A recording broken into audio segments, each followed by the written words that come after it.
We are live, and welcome everyone to another episode of Notes from the Aleph.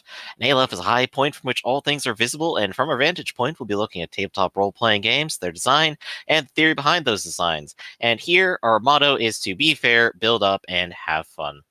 I'm your host, GriffinVarro. We're joined by our editor, Theta, our local designer, Norman Rafferty, our good friend and GM, RedRabbit, and of course, our guest star today, Lessons Learned, joining us here from his own live stream.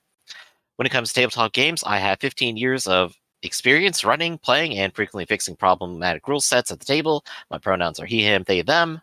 Lessons, why don't you go next?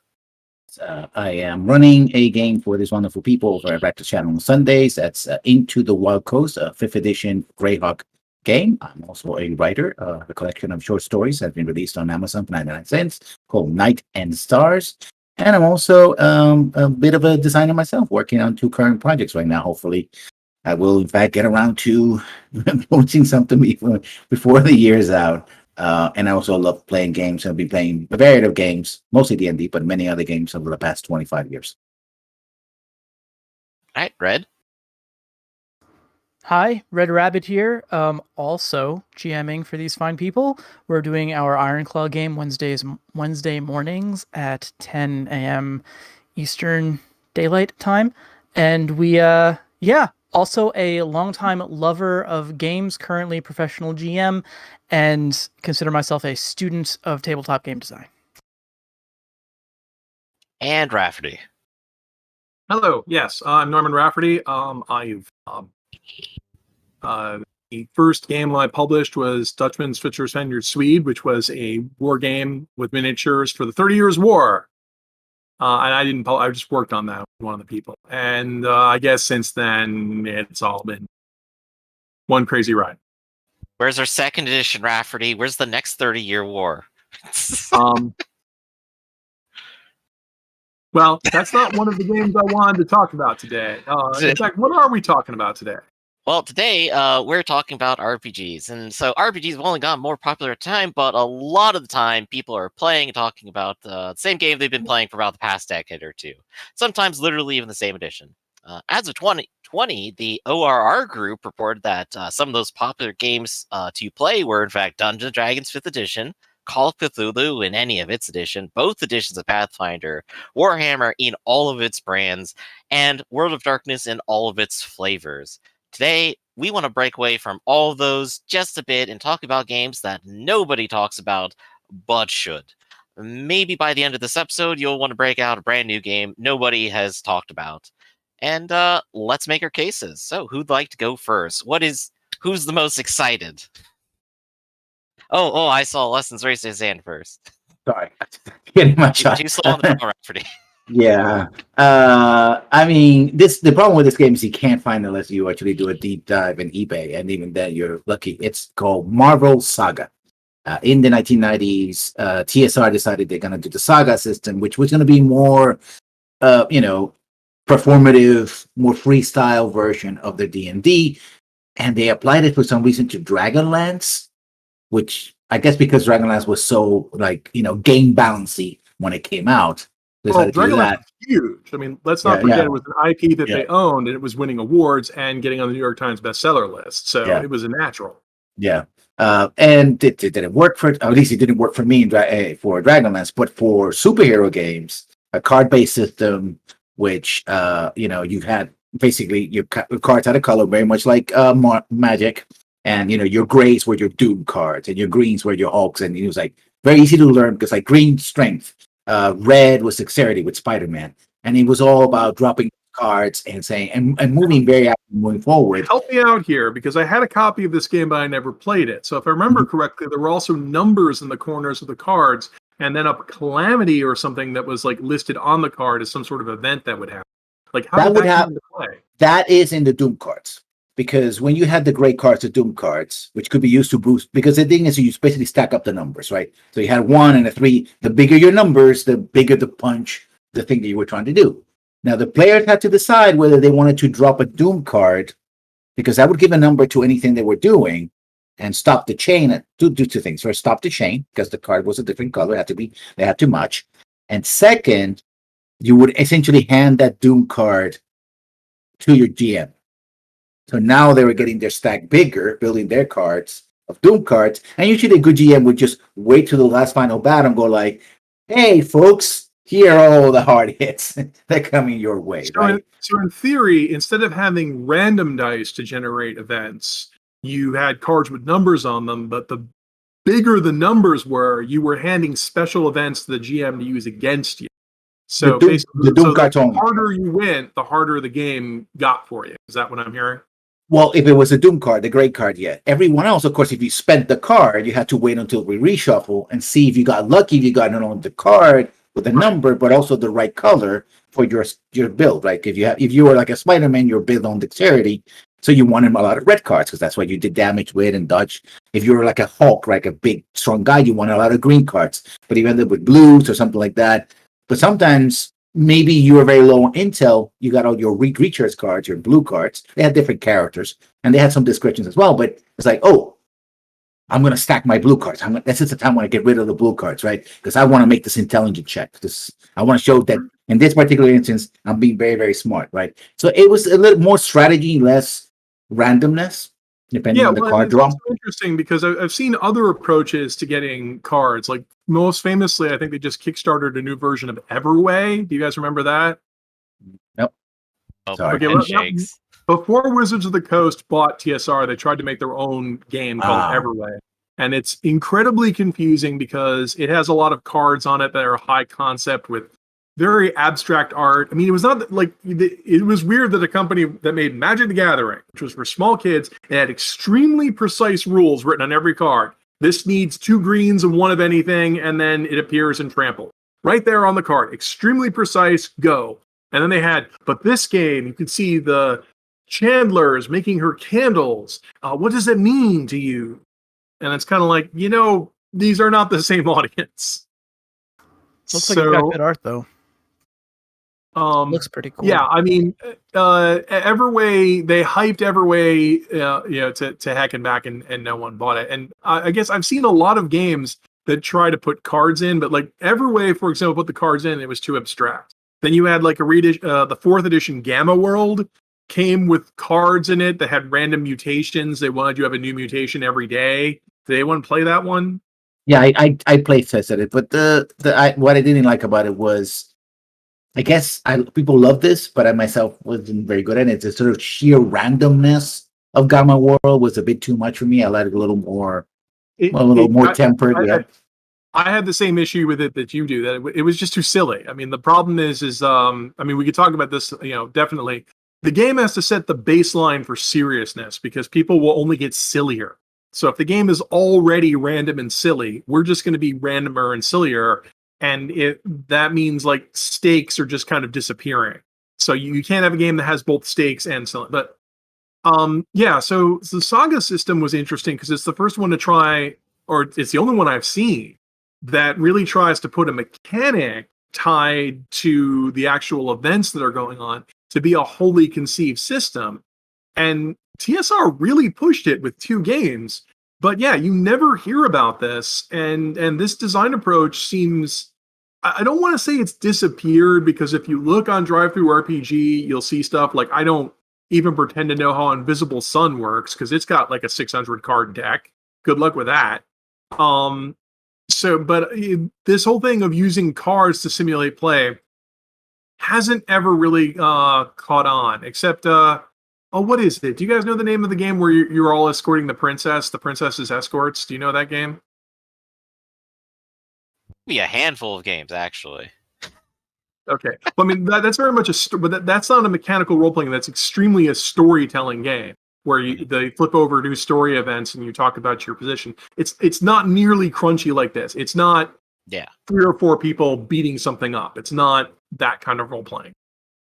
The thing that I like that I heard about this system from you lessons was the Doom, where players can have their time in the sun, pass it over to the DM, and then the DM gets to throw it back at them as adversity, where you can where each side gets to choose where the highs and lows are. And I think we've seen that in a few different games. Oh yeah. The most noble, obviously, would be Star Wars, where it has like its force and you can go back and forth with the Fantasy Flight stuff.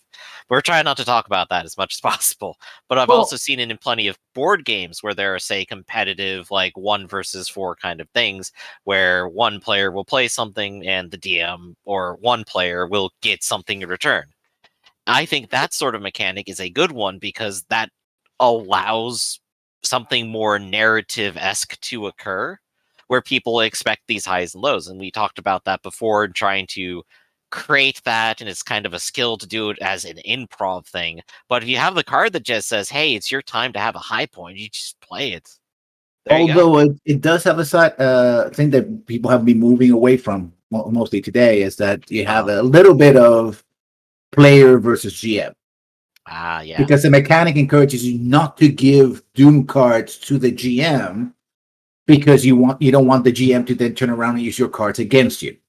So it has a little bit of strategy, but it has a thing like, I am feeding ammunition to my adversary. Not the bad guys in the scenario, but to the player who has the title of GM on the table. I'm feeding them a card. And that could be a bit problematic. I kind of like it though. Like I don't hate it, but yeah, you know.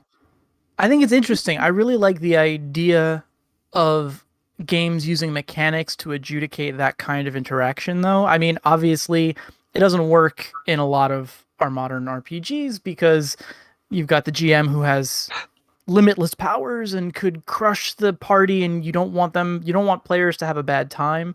But like, it is interesting. It's something you see happen a lot in asymmetrical board gaming, where it's like, hey, you're totally allowed to try to screw over the other players at the table as much as you can because the rules are balanced in such a way that it's not going to necessarily ruin everyone's fun. So having games that like lean on that is pretty interesting. And I can see why it's not a thing that it's not the direction where I think the hobby is going, but I do find that stuff. I mean, talking about card games and also in the chat, when you talk about a base or Savage World games, they use cards as a supplement. Mm-hmm. But they're not the core mechanic. You may have, for example, like Savage World uses for initiative. I know Deadlands also uses actual like some aspects of it. You can actually like a wild draw, like you're drawing a gun. That's a card mechanic, but you still have your dice, so it's not the core. Yeah, they it's not have a core. cards for the random spells and they keep track of initiative. Now, what's interesting about this is there's a lot of games that have been trying to capitalize on what Red was talking about. Whereas we don't want the game to be PC versus GM. But on the other hand, oftentimes the games don't give the GM enough clues to read the room. Like one thing I want to talk about in the probability discussion, guys, we have a long list of stuff we want to talk about, is a game doesn't have to be fair. A game has to appear fair. And one of the problems is when players show up, if they have 3 bad rolls in a row, okay, that's totally statistically probable. You could just fail 3 rolls in a row. It happens. But that feels incredibly miserable, and you can wind up in a cascade where your entire party gets killed because I missed 3 times and they critted me twice. Okay, I'm dead. And once I'm dead, the party has less power. Everyone starts to go down. Like, you can have this problem here where the players could be rolling badly and things are going badly for them, or the other thing that drives GM nuts, when the players are rolling exceptionally well, it's all crits all day long. They are blowing through all your opposition, and the GM is thinking, I was supposed to make this game hard. I was supposed to give them difficult challenges, and they're not being challenged. Sure, they're rolling all 20s, so it's not even skill. It's just luck. They're just doing well. So get out of my head. Yep. So you need a way to read the room. And here we are with Saga. Like some games do this. Like I know Star Wars Genesis, they have, what do they call those points that some of the players have them and the GM has them? Force points. I think it's like Force and Destiny or something to that effect. Something like Destiny points. You get. It's the one I was referencing a little bit earlier. Right, where the GM can use their Destiny points, and if the players run out of Destiny points to help their rolls, they can give the GM more Destiny points. And there's a lot of games that do weird stuff like that. Spycraft, of course, has a system like that that's like 10 times as complicated because mountains of mechanics. I haven't heard anyone mention Spycraft in 10 years or more. I played it once. I have played a couple of times. Oh, I promised I would be nice. Yeah, and no, we looked into a sort of hero, sometimes called hero points because heroes get them. And it's nice. It's interesting that in theory, the way the Saga system is doing it is it's not just giving the GM bigger numbers to hammer the players with. It's that when the players choose bigger numbers to get their way, they're giving a qualitative thing, such as the enemy has a big blast or something collapses or civilian in danger, a calamity to make the thing more interesting. So instead of giving the GM, just more ways to hammer on the players of just, the monster spends 3 luck points to tear your face off. Instead, it's more like, the monster is here, and oh no, the building they just came out of is collapsing, and the poor orphans will be killed. What do? Do you go after the monster or save the orphans? That suddenly makes it more challenging in a qualitative way that may not have occurred to a game master if they were just going with raw abstract tools. It's a bit of more modern players might recognize the devil's bargain, right? You really want to do that? Okay, give me something in return, right? Get that give and take between player and GM. Yeah, I think a problem with a lot of them is often the cards aren't abstract enough. Like, I think a problem is they'll usually depict some stock artwork they had from a previous Dragonlance product or some panel they scanned from a comic book. And then, when they describe like calamity or whatever, it's the thing is trying to keep an aircraft carrier from falling on a nun or something like that. And it loses some of the storytelling quality to it because it looks too specific. And I think that kind of a high concept type affair might have gotten muddled in some of the presentation. I'm just trying to think of other ways this didn't seem to catch on, and I haven't seen it imitated a lot. I think there's also, again, going back to the idea of marketing, that in the flood of things that were being sold in the 1990s by Wizards of the Coast, and they were trying everything. They were trying Saga, they were trying Spellfire, they were trying, you mentioned Red Steel in an earlier show. They were trying to put all the campaign ones, they just got drowned out, right? There's just one more product, even though it had the Marvel. And also, ironically, because it had the Marvel sign, it came out right at the moment where comic books were going down. A year before you were selling, you were selling, DC was selling 100 copies of every comic book per store. Now, the guy was stuck with 25 copies of 5 variant covers of the same comic book of Iron Man or the Avengers or whatever, and you're like, the foil covers and all that stuff. So it at the moment was like, whoops, we passed the curve. It's like, well, nobody's interested in Marvel anymore, right? So and when it came to Dragonlance, it's like, yeah, but I got my Dragonlance books. You can play with everyone else. Why should I put? I gotta be honest, I've never seen any hype for Saga. I've seen more hype for Dragon Dice than I've seen for Saga. I wouldn't even know Saga existed if somebody hadn't given me their set. Yeah, but I think that they were running on the fact that it was identified with Marvel, or in the case of Dragonlance, identified with Dragonlance, right? That it already had. Yeah. So next, who's next? That would be something that's definitely worth visiting. Come on, you guys have to have like a favorite game that you're like want everybody to know about. Oh, I came correct. I've got 3, but I'm trying to decide what's to throw out here. Roll a die, of course. Roll a die. Well, tell you what, I got one right here. Let's do it. 1, 2, or 3. Pick your numbers. It's going to be number 2. Oh wow. Okay. Well. All right. There you go. That's a very tabletop way to resolve this. Okay, let's go with number 2. So my number 2 on my list is a game that I think people have probably heard of. I don't know if everyone's played it, but it's the Tales from the Wild Blue Yonder, Lady Blackbird by John Harper. It's a micro RPG. It's I feel like it broke through enough that I kind of stumbled across it, and I actually had the opportunity to play it. In the last episode, we were talking a little bit about like rule accessibility, and for me, I think it is a master of, if you're taking people who have never played tabletops, it is the shortest point I think you can get between someone who's never done this before and someone who is like neck deep in a game and enjoying it.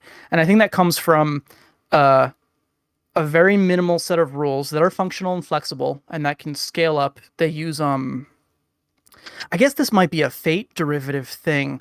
I've seen it called tags in Dungeon World, but it's this idea that you're Cut out the audio, I think. Oh, oops. Yeah, you got cut off. Yeah, your mic's dead. I said fudge, and I effed it up. Sorry. Just what I'm getting here. No, yeah, the tags Testing. they were called you're back. They were called aspects in Spirit of the Century, and they became very central, which was the idea that the GM describes parts of the environment, like you're in a cave and it's dark and it's wet, and suddenly cave, dark, and wet are storytelling tools you can use. So go ahead. Perfect. Yeah. So they use a similar thing here. In this case, the tags in the game are you're creating dice pools and you're adding in a die for every tag that you have on your character that applies to the check you're trying to roll. You also start with a limited collection of dice that you're expending that then you can get back. So there is a little bit of that kind of like economy back and forth with the GM as well. So really nice, simple, but flexible system. But I think the real masterstroke for this game is the fact that the whole thing is 9 pages, including the character sheets. It comes with, I think, like 4 pre-generated characters for the game. But the real masterstroke, I think, is the setting. In 3 paragraphs on the first page, they introduce you to this very high fantasy steampunk world. They introduce you to 1 or 2 characters that are instantly like very important within that world that the characters are going to be playing, that the players are going to be playing, right?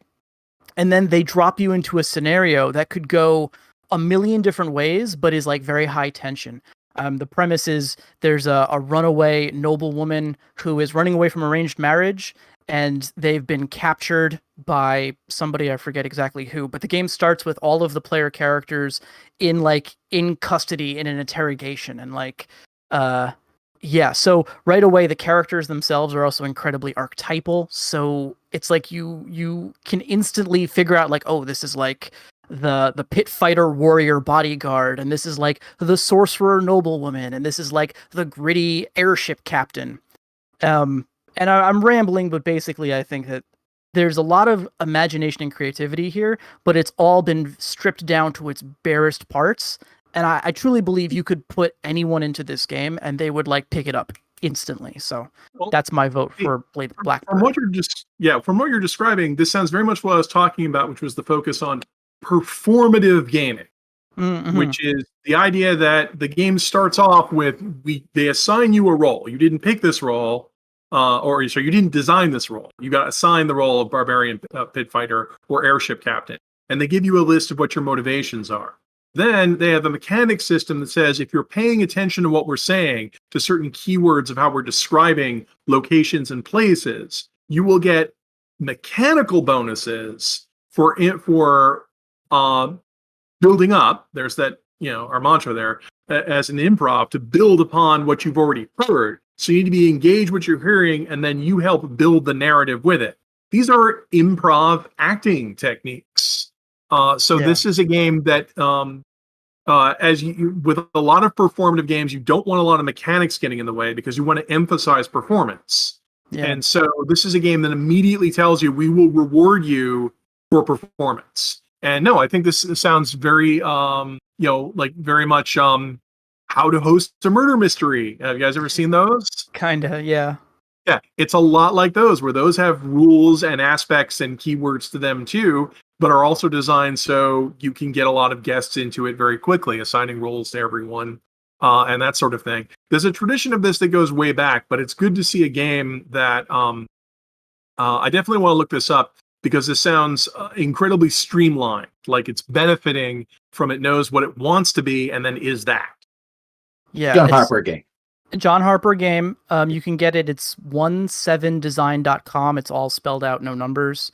But and he's done other ones in this series as well. This is the only one that I've played, but it's a free PDF. Highly encourage people to check it out. Okay. And I realize that I think a lot of my choices are maybe not games that I would recommend playing like for a year-long campaign. They're not super deep games, but they are games that emphasize this idea of like at the table play, performative play, I guess, but working on those skills, your role-playing skills, not necessarily your character skills. I'm going to talk about games I don't even think you should play. So, well, go ahead, because I got one in, so someone else should go. Okay. Well, the big one that I always want to talk about that I always think is worth revisiting, but not necessarily want to play it, is Ars Magica, which I'm always a little surprised that more people haven't heard of this, because Ars Magica was the bee's knees. Yes, it was. To sell you on it, the pedigree of Ars Magica was created by two people, Jonathan Tweet and Mark Reinhagen. I'm going to pause a moment. Do you guys know who those people are? I know the game. I don't know. 3rd edition D&D? Maybe? Jonathan Tweet was the project lead designer on Dungeons and Dragons 3rd edition. And Mark Reinhagen is the creator of Vampire the Masquerade. Wow, okay. That explains a lot. That explains a lot about Ars Magica. Yeah, it does. So immediately this game has a huge pedigree. And but Ars Magica has a lot of ideas that became very I mean, they've been refined, but sometimes I think they've also been forgotten. And the premise of Ars Magica is that you design an organization. Like how in Blades in the Dark you design your crime organization. In this game, you design your magic coven or house or whatever. There's 13 different magical houses or clans. And I say 13, there's actually only 11 because the 12th one is evil and they destroyed the 13th one before play begins. Does that sound like any other game you've heard of? It almost does, actually. Yeah, And I know. There's another part that's going to sound really similar once you start describing how the magic works. Which you notice immediately when looking at ours. Not only are you supposed to design your coven or whatever, but you're also supposed to make multiple characters. They decided that in Ars Magica takes place mostly in the true Middle Ages, so it's brutal and short. But magic using characters, mages, are just way more powerful. They can, do almost anything. But you also have the option of making a companion, which is just a studly character, someone who's got high stats and can buy anything. More specifically, they can buy like social skills, crafting skills, and money skills, which wizards really can't buy. There's restrictions on how much they have to spend points on magic. They don't have points for this crap. And then there, of course, were grognards, first place I heard it, where a grognard is a one-shot character. They have like tiny little stats. They take 5 minutes to make, and they're expendable. They're supposed to die. And in theory, what you're supposed to do with the game is you're supposed to plot out season by season and year by year the activities that your coven is doing. And every now and then you're required to do something. Either there's some calamity and everyone comes to you for help because you're wizards, or you have some obligation, like we said we would help this monster or these fairies or whatever. So we gotta go do it. Poke off the lawn again. Oh, right. And or the third thing, which is, we got to go harvest magical energy, because everything we want to do requires magical energy. We have to send someone to go get it. And there's something in between us and it, because if there wasn't, we wouldn't need to go on a mission. And so you'd round a bunch of characters together, and no wizard actually wants to go on an adventure because it can get you killed. But you send a wizard, you send a companion, you send a bunch of grogs, you go out, and then something happens, and a horrible monster probably kills a bunch of you, hopefully the grogs. And then you play this out season by season. So it's very much a long-term storytelling game where you were supposed to rotate characters, and more specifically, rotate game masters. Because it was supposed to be that you had the basic covenant, and then everyone else, slides into different roles, and everyone's playing different characters for different missions. So you're telling a story of a whole bunch of people at once. And because it took place in a medieval world with fantasy elements, it was reasonably well realized. You could look up what the Middle Ages was like, and you could add some fantasy elements, and they had some nice books with source material. And it predates all of these other games that people talk to me about, like that do all this kind of crap. If there was a game before Ars Magica that had what I want to call troop style, TROUPE style gaming, where we all rotated characters in a certain organization for long-term storytelling with moments of heated gameplay and downtime. I don't think there really was one that was like that. Ars Magica is great. It comes in a variety of editions. Atlas Games is still publishing it today. Each edition has its own little wrinkles. I do recommend reading it because it has some really neat ideas. But I have to admit that modern games with like such as Blades in the Dark have a much more streamlined take on this. That Ars Magica has like a lot of funny ideas on how much you want to manipulate and how much stuff you want to do, and can often be very clunky in the way it's done. I think it's still an old school game, but it's got a lot of neat ideas. The way they phrase the troops and the way they design the characters and get you into the game, I think, is one I haven't really seen until maybe Blades in the Dark. I think it's plus also it has a long, rich history, and you can see somewhere some of the design stuff came from. I think any edition is worth reading, and almost all of them have gorgeous artwork. So, oh yeah, and there's the make your own spell system, which I guess I need to bring up before Griffin kills me. They basically had a system where you took if you want to cast a spell, there are 5 verbs and 10 nouns. And so usually what you do is you combine a verb with a noun, like create fire. And then you would roll, and there would be different target DCs for what you wanted to create, like DC 5 to just create a spark, DC 15 for javelin of fire, our favorite pylon of fire. You may have noticed pylon of fire is an iron claw. Yeah. And then if you want to burn the whole village down, that's DC 30. And then you would roll your die, add your bonuses, and hit it. And if you were that kind of wizard, you could blow the whole thing up. Then they add complications like invoking 2 or 3 or 4 verbs at once, or whether it's permanent or stuff.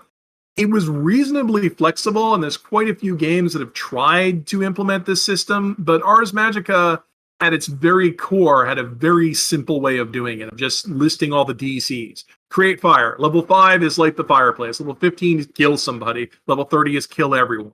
And you say, well, I don't want to kill everyone. I just want to kill those 3 people over there. Okay, well, that's less than 30, but more than 15. Let's call it 23. Go roll. And it was very easy to do on the fly improv. And it's one of my favorites. And there's a reason why we stole some of those ideas for some of the Ironclaw and especially Urban Jungle stuff. So, yeah, definitely. I think any edition's worth checking out. And I guess That that actually probably would be sounds- worth noting. Go This ahead. is exactly the magic system that they ended up using for Mage the Awakening, at least in like an abstract thesis kind of way. It's the exact same way. You have the different individual levels of what you want, and then different types of things you apply that to. Right, except So they definitely took the same idea. The weird part is Mage the Awakening, you have to have the skill level to even attempt it. If you don't have space level 3, you can't teleport. Right. Or probably just forget which edition we're talking about. Like if you didn't have it at all, you weren't allowed to do it. Whereas in Ars Magica, it was, this is the DC. If you can hit the DC, you can cast any freaking spell you want. We don't care. Right, which sounds immediately a lot simpler, better, and easier to run. And you could buy specialties. You could buy some spells that require, some spells I'm not as penalized. Like casting a spell you don't know costs fatigue, but casting a spell you had memorized doesn't. So it's like, hey buddy, I memorized Pylon of Fire, get the hell out of my way. And it was a lot more flexible. Whereas Mage is very much like in Ars Magica, you can counterspell extremely easily, and you have a passive counterspelling bonus all the time. That makes it so that wizards don't necessarily screw with other wizards. I mean, they know before they get into it. But if you play Mage, they don't do any of that. They have you have to, I think, buy counterspelling if you even want it. And then you have to have like the same school, or you have to be specifically the school of like the weird magic primal stuff. And yeah, right, which never works. Which never works. Whereas in Ars Magica, they said, you're a wizard, you're immune to other magic. Of course, your companions can get blown to crap. And of course, you're immune to magic. That isn't going to save you from the dragon. Those claws are mundane. So that's why we brought these guys. I need you guys to keep the dragon busy while I cast this complicated spell. But I think also it motivates like interesting play, right? If you do a fire attack on the base of a tree, the tree explodes, it falls on the mage, kills the mage, and the rest of the fire kills everybody else. I mean, there were ways around the Ars Magica. Yeah, what I like about Ars Magica is very immediate and simple. Like a lot of, I'm not a big fan of the Mage World of Darkness game for the reasons I just mentioned. You can't improvise spells very easily in that unless you buy them, and then once you bought them, the GM gets mad at you because you can do them all the time. Yeah, and the thing I like hearing the most about the system is that the players are playing a troupe of characters. They're playing an organization. They they have a wider breadth than just being the singular person and having to think of everything through just the lens of one person. They can actually expand their worldview out on that. It's the last, I think, of the old school hangouts where an adventure is not something you want to do, which is a weird thing of phrasing it. It's kind of like you want fame, power, money, riches, and wisdom. You want all that, but to get that, you have to do things you don't want to do. And so, like deciding who's going to do it, measuring our resources, that was very much a big component of old school gaming. You wanted treasure, you wanted loot, and you wanted level. You didn't want to get killed. And any combat in old school games could get you killed. And Ars Magic is the last line of that. It's still a one-hit kill game. So it's still that last line of let's, try to avoid things that could kill us or hurt us as much as possible. And that was the adventure and the struggle. And you don't see that as much in a lot of stuff. But anyway, that's Ars Magica. So go check it out. Well, I'm sold. That sounds really good. As the first time I've heard that concept of troop style game, although I've seen games that do something similar, but I never knew there was like a word for it. It's very cool. I can understand why people don't like that because it's not very fun. Like the JRPG introduced the idea of you're the chosen one. You sign for World of Warcraft. All 5 million of you are the chosen one. And you immediately go out and start killing things, and things are pretty easy to kill, and you level up that way. I'm not saying that's a bad style of gaming. I'm saying like this is why, once again, Rafferty hates old school gaming. Old school gaming used to be, we want to get maximum advantage for minimum risk. How do we do that? And there's something like very mechanical about that too. I mean, I think you go back to the performative thing. A lot of people, the reason that we like adventures now is because adventures are fun, dramatic, and cool stuff happens. But, if you think mechanically, which is a lot of how I think I can only speak for our Iron Claw game, but you guys think about these things realistically and strategically, and you avoid getting yourselves in a lot of really fun, interesting situations, specifically because you'd have to be really stupid to allow that stuff to happen. So it's like it's a different approach, definitely. Well, some games actually reward you for that, but the two games that we just talked about don't, because your game is very much a how to host a mystery or performative one-shot. It's very simple to get into. You get an improv character, and it might not sustain you for a whole campaign, but it would be an interesting session. So that gives players more freedom to improv, because I just got this character, I don't have any attachment to it. I want to use the interesting things. So if I confess to a murder or get killed or get thrown in the pits or enslaved, that would be interesting for the character, but I don't have a lot of investiture because I didn't make this.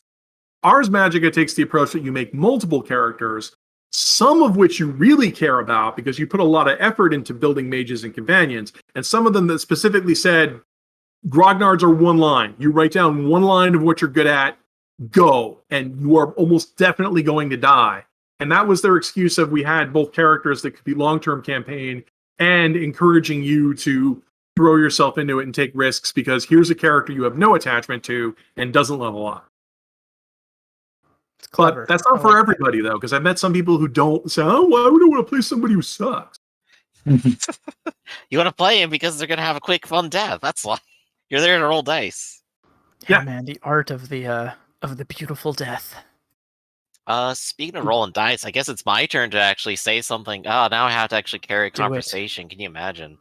So I think there's maybe two that I want to go ahead and probably mention. The first is, I think, as Rafferty mentioned, the Forged in the Dark games, where I've really been coming around to them more and more and more, just because the thing that they give the most out of everything is immediacy, I think, where it's very simple and direct what's happening, and you just say, I do it, you roll the once, and you can get it. And the story just will progress, and it can go by very quickly. You can do 3 or 4 adventures in a single sitting if you really want to. Oh man, it's so fast. Yeah, there's less stuff between you and what you want to do. Yep, definitely. So you can just play the game and have fun. Can you imagine that?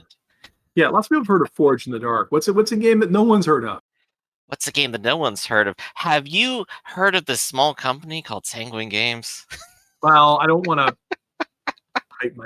crap. Yeah, I have games. I know you don't want to hype your crap, but I will. Obviously, because- all of my games are awesome and everyone should hear about them. But Exactly. And the two that I want to shout out are first of all Ironclaw, because like coming off of like Dungeons and Dragons and then reading Ironclaw was the first time I had stopped and went, wait a second, these books can be written well and concisely and in a way that makes sense and is self-consistent. Oh my god, why is everything else just of terrible quality by comparison?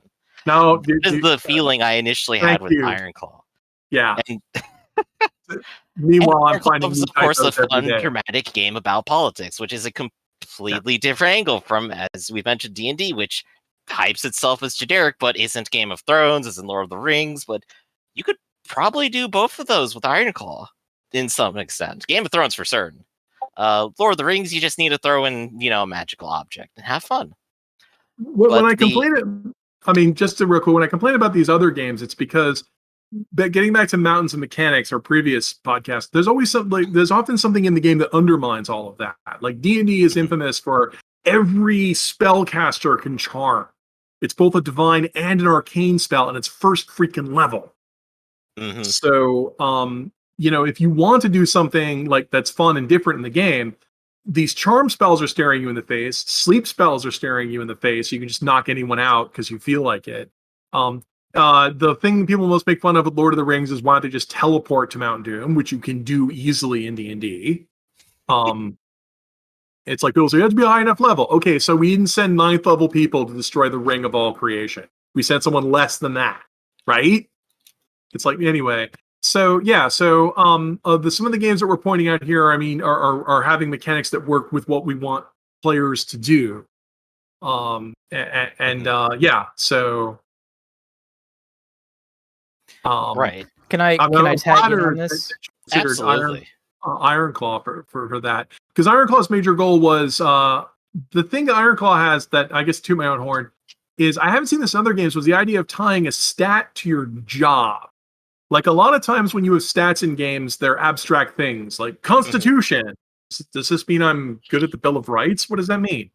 Or dexterity, whatever that is. Isn't that part of Traveler? Traveler has a lot of that. So, oh my God, don't get me started on social status in Traveler because we have no idea what it does. Apparently, I'm a noble, but no, that doesn't seem to do anything. But moving on, the big thing with Ironclaw was that someone came up with the idea during playtest of, well, what if you just had a stat that was your species? Like, what if you said you had a cat stat? And instead of trying to figure out if this was going to be a dexterity roll or agility roll, what if you just rolled cat? Or what if you just burglar? What if you just had a burglar stat and gave you a bonus to everything burglar? And it was like that's genius. And that way in the game, if somebody wants to be good at cat stuff, you just make the cat number higher. We're done. Mm-hmm. You don't have to go through the game trying to puzzle out what the optimal build was and discover. No, actually, to be a paladin, to be good at physical combat, your charisma needs to be high. Obvious, right? Whereas just buy that one stat up. You kind of see that in D&D 5, where D&D 5 is the proficiency bonus that's tied to a stat. So I guess the proficiency is based on your level, but I don't know. It was just like if I was going to toot one thing that maybe there's another game that does that, but it's that immediacy of, just like a stat bonus in every game where strength has this and dex has this and con has this. The Cardinal engine, which drives Ironclaw and other games, was the first one to just say, there's a stat for any job that you want, and you can just buy that stat higher and be good at that job. And now we're done arguing about, what you actually need. You could just put all your points in your job and we're done.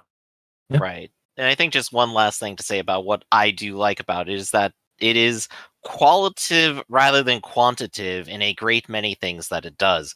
Where it's the damage that you do isn't necessarily like I'm taking off like a couple slices of your hit points. What does that mean? It's you are hurt, you are injured, you are sick, you are dead. Yeah. It is very descriptive and it is easy to work with. See, I feel bad because break kayfabe here.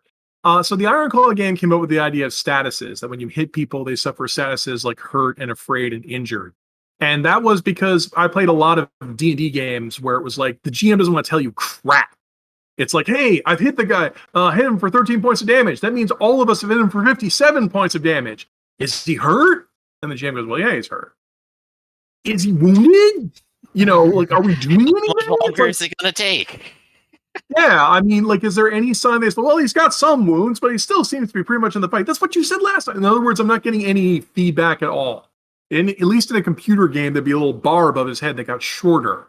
And, they tried bloody. They tried bloody.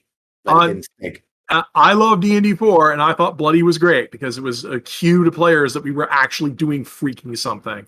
But also, we wanted in the game to, you know, like there are certain lines. Like you may have heard me in some of the streams say, look, when someone gets injured, they're leaving because they know the next hit's going to kill them. And we can see it too, that somebody is like injured immediately. And it lets us be strategic when we're fighting because we're going, well, we want to take out people who aren't afraid first because people who are afraid are not combatants. So you could break lines, which is something you can't do in a lot of other role-playing games because in every other role-playing game, people just fight until they're dead. I understand, like, Chronicles of Darkness, the New World of Darkness, you can actually make people scared by hurting them. There are specific conditions you can give to people where they will say various things. Well, I thought if you did more damage, more than someone's resolve stat, that they become afraid automatically and have to leave. Right, I think there is one of them in there. It's a little bit hidden, but it does exist. Yeah, okay, so it out some mechanics again. Right. Well, yes. Because that was a big problem we had in when we were playing World of Darkness, is that, you know, people have like 7 hit points, so no one leaves. You can shoot them 5 times, and, you know, they don't leave. So that was our goal. But the reason why I feel bad about that is because a lot of players have a lot of mental difficulty wrapping their brain around the system. The way we describe it must not be adequate. I mean, I'll just say that because I've met many people with wildly disparate interpretations of how it's supposed to work, and that's on the designer. So I'm flattered that folks like that. But that's why you may have seen that Urban Jungle uses a different system. Right. And I guess let's go ahead and toss it back to Red then. Red, you had a couple more examples as well that you wanted to talk about, didn't you? I mean, if we're still we got plenty of time. I realize people haven't heard of my games, but what's a game I didn't make that no one's heard of?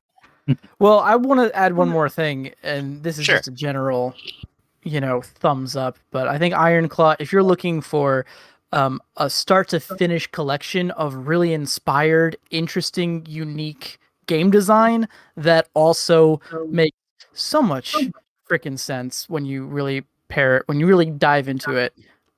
Classy. It's a chef kiss moment. It's why I've stuck. I think it's why the people who play it do love it so much and stick with it, because there's a lot of good stuff in there. But yeah, we can move on. Recommend Ironclaw. That would be on my list if I didn't realize that was an option to bring up here. I didn't either. Yeah, right. It didn't even really occur to me. But well, I'll bring up another game that I feel like this one also people probably have heard of, but it's a game called Microscope, and it's I've never heard of that. You've never heard of Microscope? Okay, this is a big departure from maybe it's closer to a troop style game.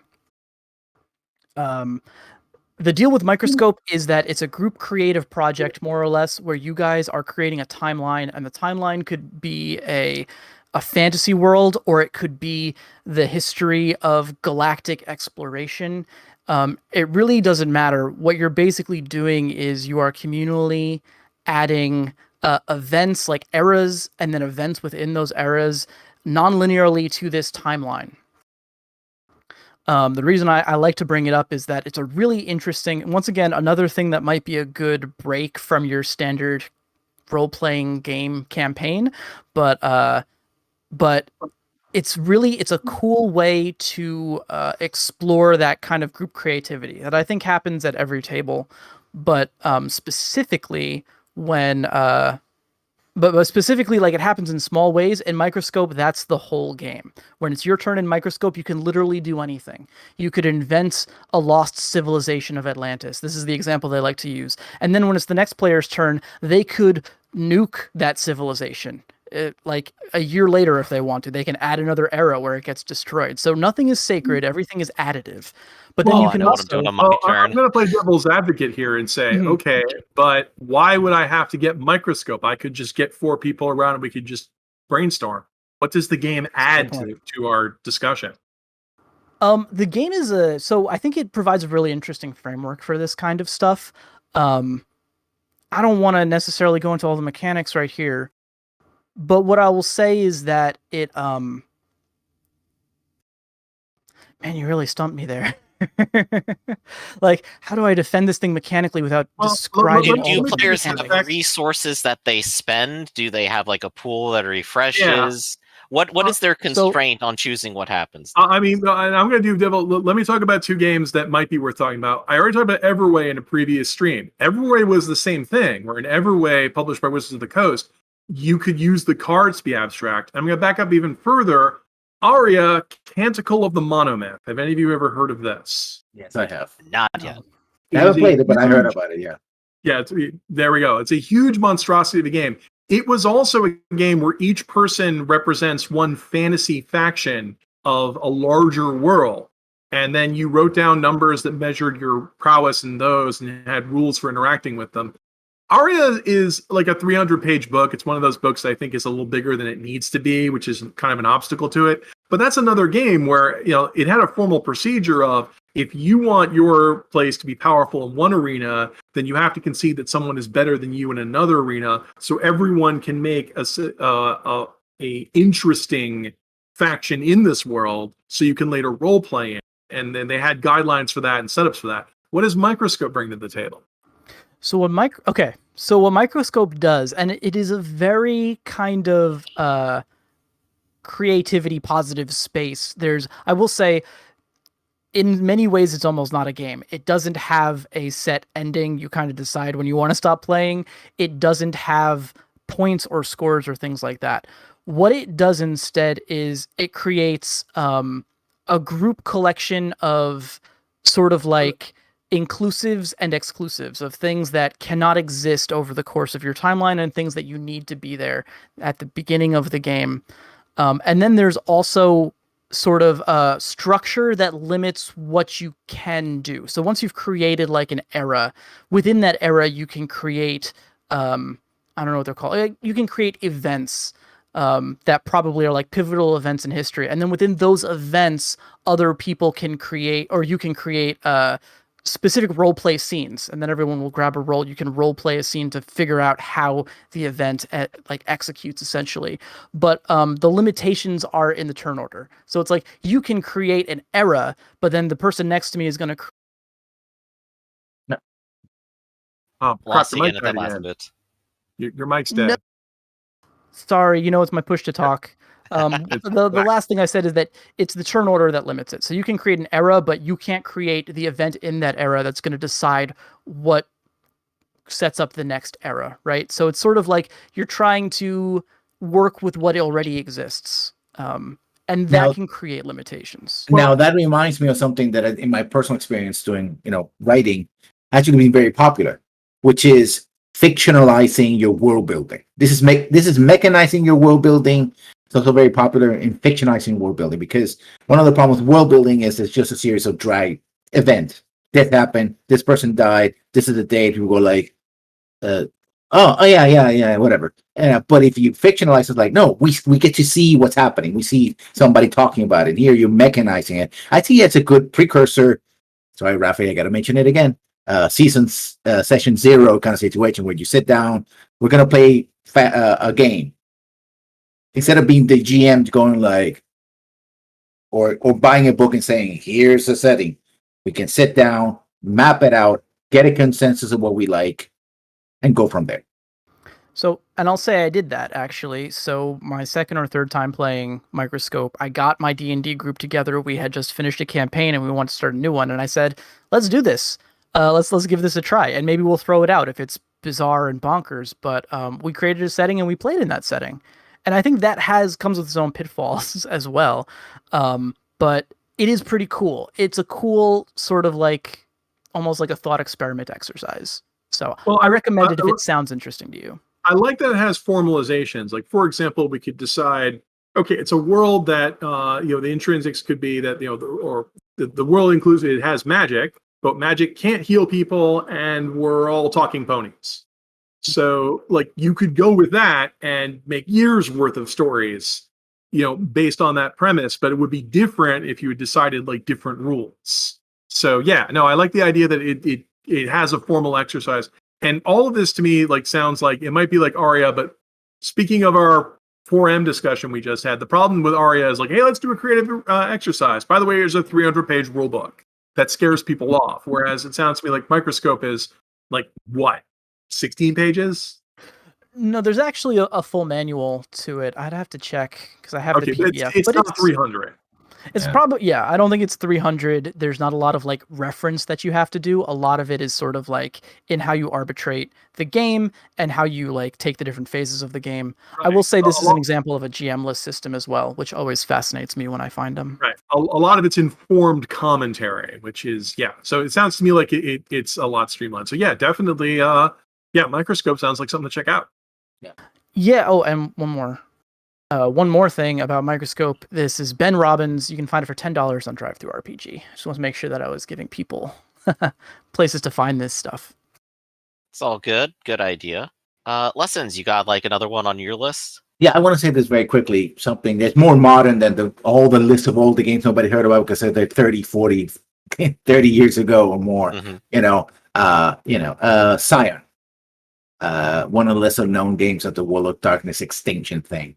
And at Scion, you played a demigod. And what I really like about Scion is the setting, which actually kind of departed from the darkness and World of Darkness, right? Because it's really very much urban fantasy, but the kind of high-end urban fantasies where, people can have you can play Thor, and instead of having a Scion of sort, a demigod son of Thor, and you could have a hammer, or you can have a gun. Right, could be your godly power, could be, the hammer of Thor be the hammer of the gun, right? And that could be a thing. And under the right conditions, and maybe perhaps not the original rules, if you can find revised rules, even better, because it still has the wonkiness of the bucket of die D10 system. But I do like the setting. In fact, all the games that I'm thinking about, like Twilight 2000 and other games, it's really the setting that sells it. I'm going to stop you right there because even though it might be a good game, I'm not really sure that qualifies for a game no one's talking about when there's a television show. There's really? There's a TV show? Scion television show. Oh my gosh. Scion-TV.com.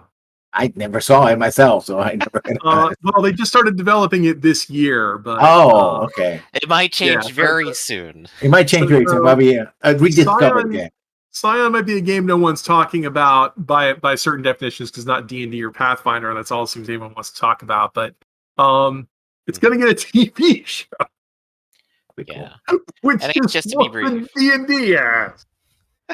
Well, my other at least one game of that on our stream here, and I will at least say one thing in its favor. It is definitely a game where being more familiar with mythology can make a much better and more fun game, and it's fun to be able to explore mythology. I'm told it takes the better ideas from Street Fighter and Exalted. Yeah.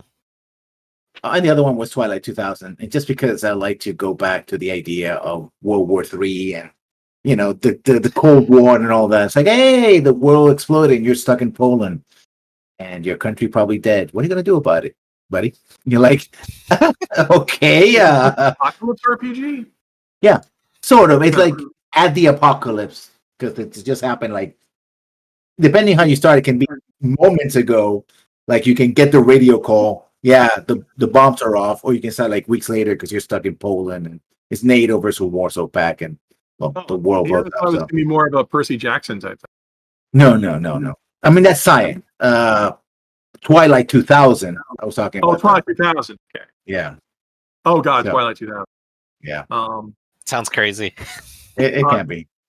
So Twilight 2000 was the RPG, one of the early ones that started the Joe Gennaro cartoons, because the rules in Twilight 2000 are idiosyncratic.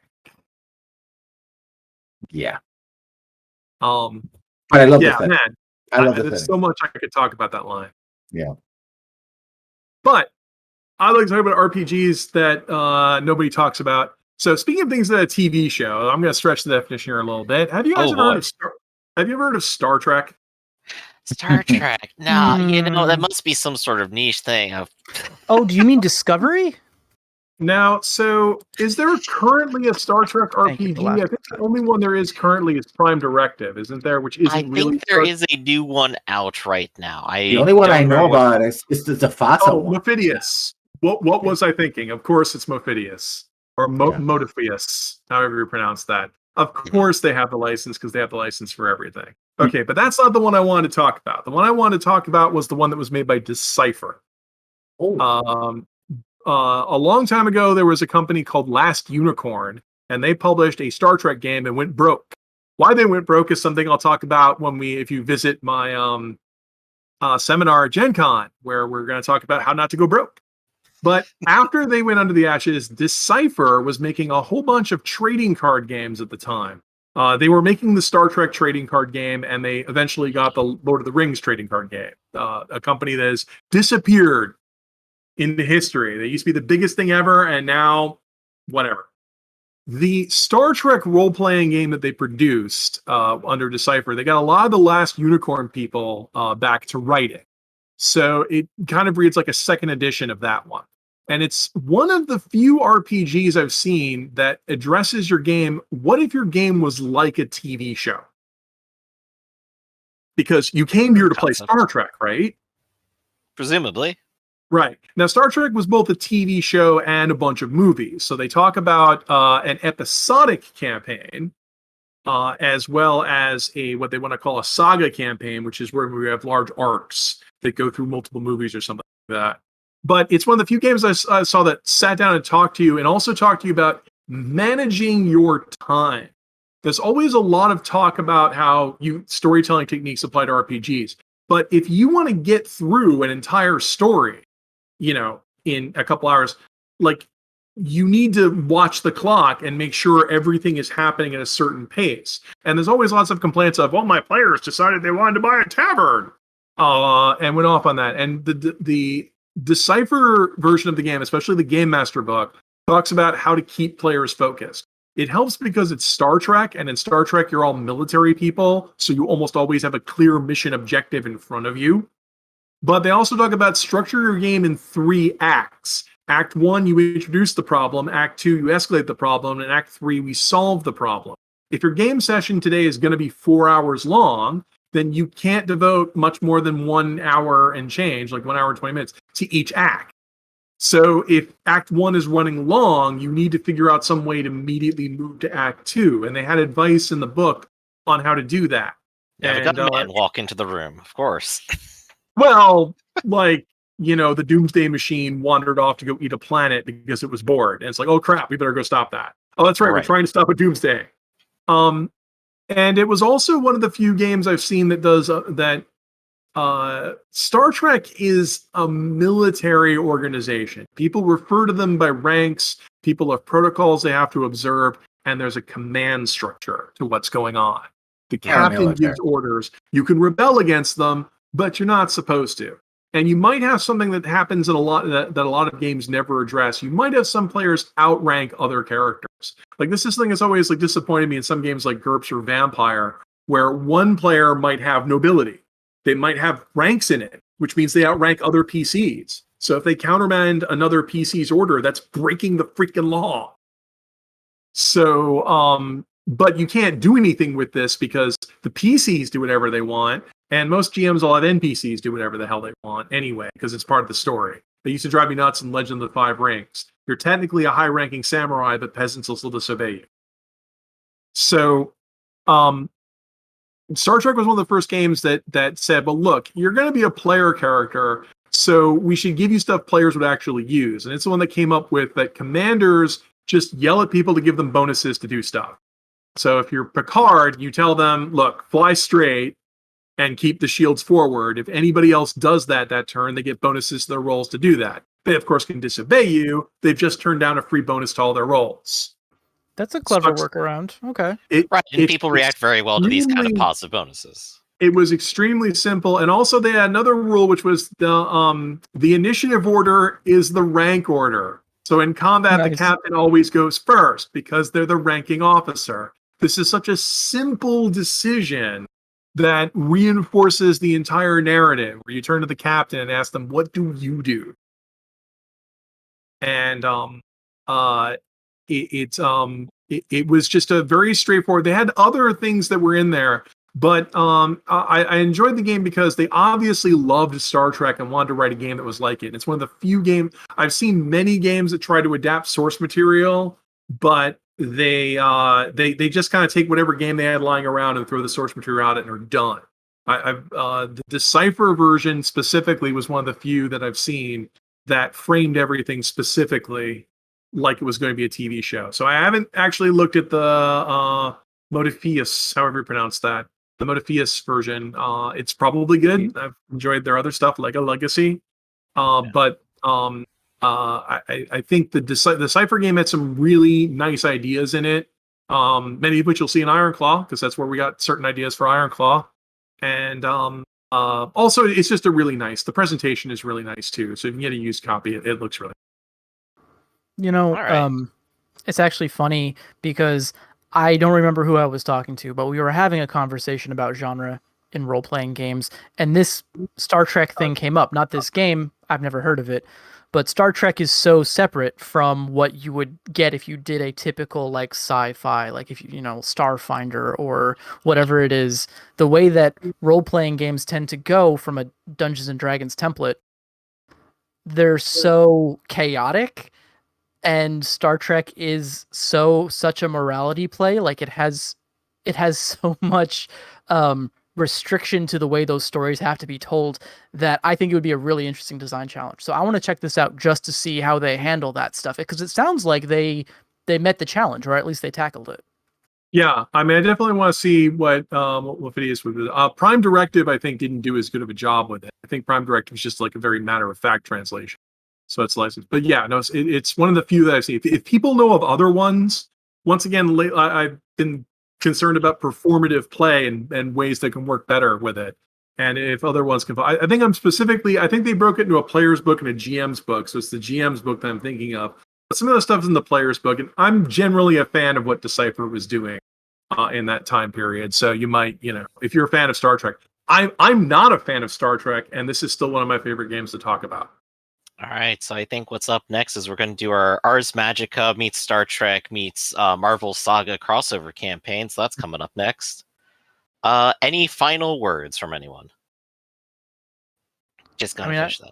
This has been great for me. I keep a long list of role-playing game, like a long wish list, basically, and it's been well padded from this discussion. So thank you all for your recommendations. I got some new stuff to check out. So yeah, there's always a lot of talk about revivalism, and some people are talking about like if role-playing games were invented in the 1980s and were perfected then.